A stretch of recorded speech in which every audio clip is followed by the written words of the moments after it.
I don't know if you look at your TV today and you can remember back to what they used to look like, you know, before the 40-inch flat screen, do everything, multi-channel television. I remember getting my first one and it had 3 buttons on it. There was one that did the brightness, I knew what that did. Then there was one that did the colour, and I knew what that did. And then there was this weird button that said contrast.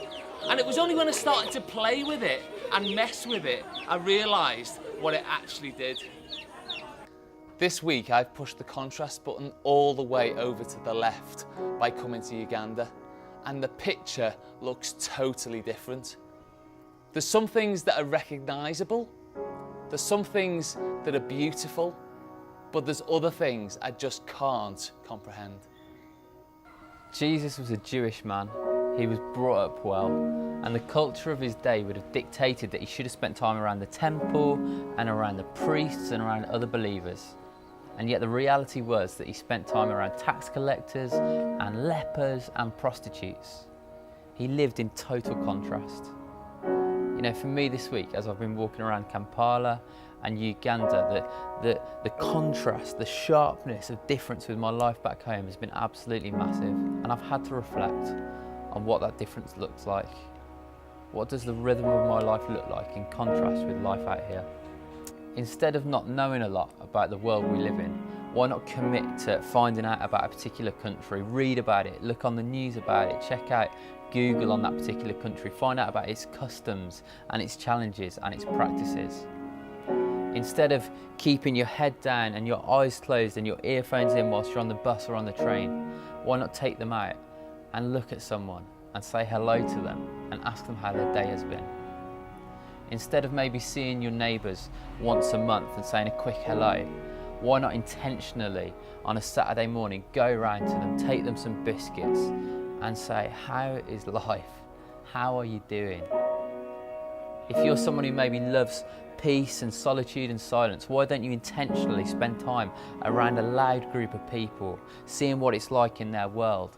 And on the flip side, if you're someone who's a big extrovert and loves the noise of life, why don't you intentionally take a day when you seek peace and solitude and silence? See the contrast between the two.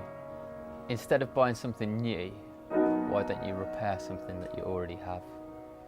Instead of driving your car every single day of every single week, why don't you leave your car at home one day? Not only to make a difference to the environment, but also to actually see people in your local community. Instead of rushing around everywhere from one thing to the next, why not practice patience? Every Thursday, why don't you let 5 people go ahead of you in a queue? See what that contrasts with normal life.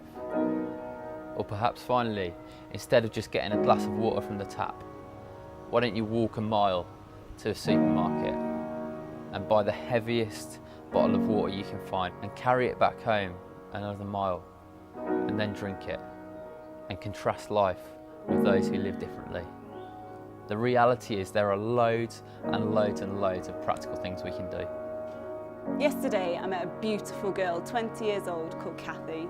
When I was 20 years old, the 3 biggest things really that were worrying me was making sure I'd budgeted my money to be able to afford rent and my social life, making sure that I chose the right career path, whatever that might be, and trying to work out whether the guy that I liked me back.